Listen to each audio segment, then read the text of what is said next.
ఈ నెల 13వ తారీఖు మెగా క్రిస్మస్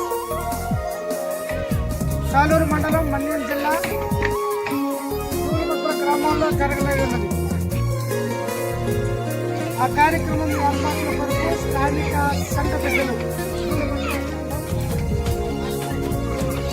క్రిస్మస్ ఆరాధన కొరకై ఈ పండితులు ఏర్పాటు చేసుకున్నారు.